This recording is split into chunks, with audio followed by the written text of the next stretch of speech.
But I also can report that in my first trimester and second trimester, I was actually less emotional than usual. So at first you get pregnant and you're like, I don't even believe it. And then you see the first ultrasound, you're like, oh, but you still don't feel it at all. You don't really start feeling the baby until like 20 weeks. At that point, I was like, okay, this is actually happening. I was nervous. I was like, I don't know if I can actually do this. Hey guys, welcome back to the channel. Maybe I should welcome myself back because it's been an entire year now since I made a video. But I've had things on my mind to talk about, and this weekend is my birthday weekend, and this is the same thing I did last year. I said I'm gonna do something for me and I'm gonna film a video. But I thought before I make a video on OCD, I want to address the elephant in the room, which is that I am extremely pregnant. I am 36 weeks pregnant.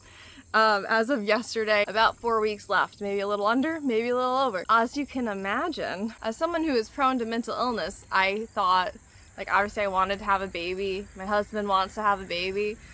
We planned the baby, but I was like really worried that I would relapse, because that is so common with all of the hormones that happen during pregnancy, like prenatal OCD. Maybe I'd get depression, maybe my anxiety would just get a lot worse. And if you've seen my recent videos, you know I've been mostly in remission of everything, of OCD, depression, anxiety. Well, I have some generalized anxiety, but other than that, even the generalized anxiety, probably on the mild side. If anything, it might be subclinical, honestly. So I've been doing great, but I thought I'm gonna get pregnant and then I'm gonna relapse again. But I have good news. I have hopeful news for all you girlies out there, all you people who are trying to get pregnant, who want to get pregnant, who have OCD or any kind of mental illness. That didn't really happen for me. So I want to extend the hope to you and share my story of what pregnancy has been like so far. So like I said, I obviously didn't get any clinical levels of symptoms, but I also can report that in my first trimester and second trimester, I was actually less emotional than usual, which is not normally what happens, I think, but I'm not the only one who's experienced this. I actually have a friend who said the same thing. She also had less anxiety. Something about the hormones, like the hormones affect everyone differently. I was one of those people who I kind of knew right away. I actually knew before, like, I mean, I kind of had an idea. I was like, okay, so I could be pregnant, and then I figured it out before I missed my period because block your ears if you're a guy, but my breasts were like super duper sore, and I was like, okay, this definitely worked. I'm pregnant. And then sure enough, a couple weeks later, I was able to test and I was pregnant. And as we can see, it's true.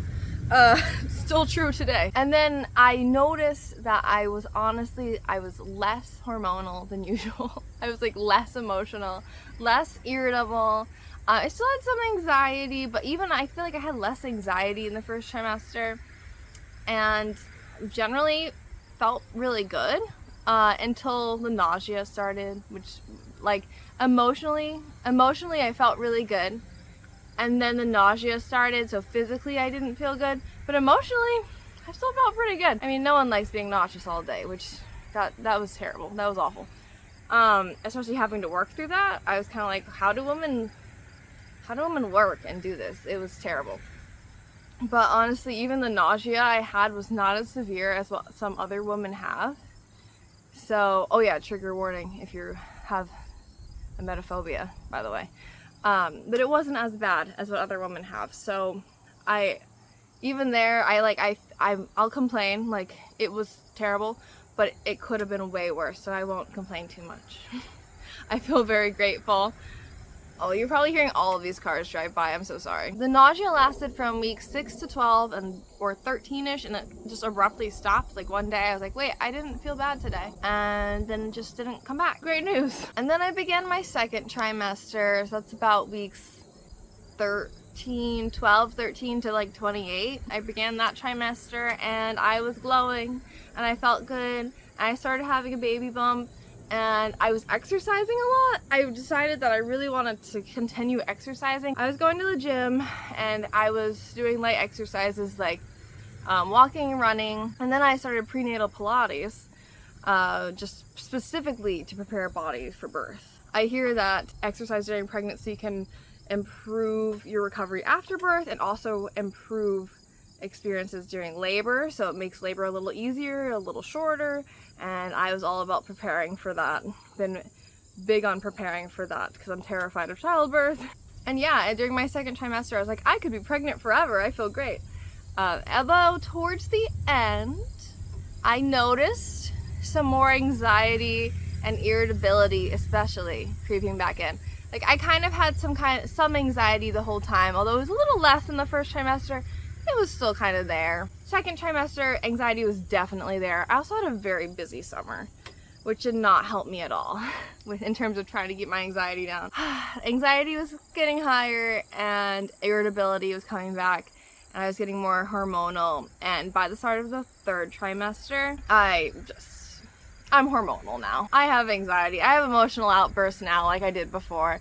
That didn't last forever. The brief period where I felt really good. Whatever's in those first trimester hormones, good stuff. Like, I wish we could put that in a pill. Now I'm kind of back to normal, or maybe a little worse than normal considering that I'm pregnant. Other things about the third trimester are very uncomfortable. Like, it's hard to breathe. My doctor was telling me the other day, like, could you just take a deep breath? She was trying to hear the baby. Take a really deep breath. And I was like, I can't. It doesn't work. It worked a little bit. I had to really be intentional about it, but it's uncomfortable and it's hard to move. You know, it's just, look at all of this, you know? It's hard to move when you have all of this in the way. It's like, I can't bend over. It's painful to bend over. It's a lot. It's a lot. The same time that I started hating being pregnant, I also started getting excited about having a child, so that worked out emotionally. So it's kind of funny, like, I feel like my whole pregnancy I was more nervous to have a baby than not nervous. I was more nervous than excited. I felt better once we started telling people about the pregnancy because other people were excited, and that made me a little more excited, so that was one of my coping skills. But overall, I was more nervous, and then gradually I came to terms with it. So at first you get pregnant and you're like, I don't even believe it. And then you see the first ultrasound, you're like, oh, okay, there's something in there, but you still don't feel it at all. You don't really start feeling the baby until like 20 weeks. And then at that point, I was like, okay, this is actually happening. I'm accepting this. And I was nervous. I was like, I don't know if I can actually do this. But at this point, I don't know if it's the hormones or it's the fact that it's been almost 9 months of thinking about it, but I feel like I'm ready to have this baby and I'm ready to not be pregnant. That's for sure. So keeping in mind that I have terrible experiences with anxiety and been severe in the past, my goal for this pregnancy was to be super duper calm, like as calm as possible, because the cortisol in your body when you're anxious affects the baby, and then the baby is anxious, and then when the baby comes out, the baby tends to be anxious. And I'm worried that that's what happened to me, to be honest, because my mom, she was pregnant with me, and she had a really rough pregnancy too, so that obviously didn't help, but she also had undiagnosed anxiety and depression.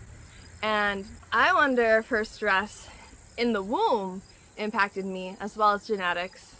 And then, you know, her and my father's parenting style were both anxiety induced. Like, they were very anxious parents. So then that came on to me, and then I was an anxious kid who grew into an anxious teenager and an anxious adult who was in therapy for a while. So I was really worried about my little baby being anxious, and I failed at my goal to not be anxious. I was planning on being very zen, doing my Pilates, doing my yoga, maybe some deep breathing and mindfulness exercises. I failed. I was so tense this summer, trying to do everything that needed to be done, trying to keep up with all the stuff that was going on outside of the baby, outside of my work, outside of buying a house. I bought a house this year. Very stressful experience. Okay? And I just couldn't do it. So I failed. And I'm just praying now that Toby does not, we're calling him Toby. That's not going to be his name, but that's his nickname. I can explain that later. I'm worried little Toby's going to be worried, a worried baby, and he's going to be fussy. Like I was fussy. I was a very fussy baby. and I kept my mom up all night. I didn't sleep. I cried all the time. So I'm like, Toby, please don't be like that. I really wanted to help you not be like that, and I'm so sorry. So I've been praying about that. Like, please don't be like that. So we'll see how that goes, and I'll keep you updated. I would have liked to have made more videos about my pregnancy throughout this whole process, but honestly, I didn't have a lot to report. Like I said, my pregnancy was pretty uneventful and easy. Thank you, God. My pregnancy was pretty easy, but just the typical symptoms now, like I had nausea, had anxiety, got hormonal towards the end, but not the beginning, which is cool. And now also I'm very uncomfortable and in pain a lot because it's the end, and the baby's really big, and he's losing his space in there. At this point, I'm struggling with him being breech because I'm 36 weeks. Last ultrasound last week, he was still breech, and I'd like to flip him, and maybe I'm being over anxious about it. Probably am. But I've been doing a lot of exercises to flip him, and thinking about going to a chiropractor or doing whatever I can, because even though he has a little bit of time left to move, he doesn't have that much time left to move. Editor's note, he flipped within a week of filming this video. And he should be moving any day now, so I just want to be proactive. But it's also anxiety. Like, my anxiety makes me want to be proactive so I can overcompensate. Yeah. The other thing my anxiety is doing is, well, the other thing is my nesting instinct. My nesting instinct has been crazy. I've been cleaning and doing chores constantly for the baby and just around the house. Like I said, I bought a house this year, so I have lots of things to do around the house, and that's been taking up a lot of my time. Thankfully, I've been working part-time, so I have had time to do that. But yeah, it's been interesting. I feel like my anxiety has also, I don't know, I get really anxious when I can't do the nesting things. I don't like that feeling, so then it drives me to do it. And I don't know if that's pregnancy or if it's anxiety or a little bit of both. A lot of people ask the question, what are you most nervous about in terms of pregnancy and having a child? And I have to say, I am way more scared of childbirth than I am of child rearing and raising the child, which wasn't always the case for me. But at this point, it is definitely the case. Partly because I've been working in child development for a few years, 4 years now, and I have a degree in developmental psychology, so I kind of have an idea of, especially the first 5 years, because that's where I've been working, first 5 years of life, I kind of have an idea of how I want to raise my child. But in terms of childbirth, never done that before. It's really hard on your body. Some people get really, really hurt, or, you know, don't make it. So, in America, we have a oddly high maternal death rate for for a developed country. So, you know, it's a little scary. I am sure I'll be fine, and I really like my doctors, and I'm trying to go for a natural birth, so we'll see how that goes. But I am worried about childbirth way more than raising the kid at this point. Although once he gets past 5, I might be like, I don't know what to do now. Because I love babies. I love them. Not a big fan of older kids. They get more complicated. They get a lot more complicated. So that always made me a little nervous, like, or a lot nervous. Like, how do I raise them once they start talking back? How do I raise them once they can think critically? Like, babies are so easy. Like, you just, I mean, they're really hard, but they're also really simple. Like, you just change them, you feed them, you rock them, and then they go to sleep, and they, you know, they eat, sleep, and poop, and snuggle. But then they get older, and then they ask real questions, and it's like, how do I make you a good person? So leave your parenting tips in the comments below. Let me know what you think about all of this. Let me know if it's provided some hope for you. Pregnancy does not have to be hard, even if you have a history of mental illness. So if you were wondering, should I do this? And you want to have a baby, go for it. You should. Don't let OCD tell you how to live your life, or depression, or whatever you got. Don't let it tell you that you can't have a child, because you can. You can do it. You can do this. Especially if you're in recovery. Alright, this video is too long now. I'm going to sign off. See you next time.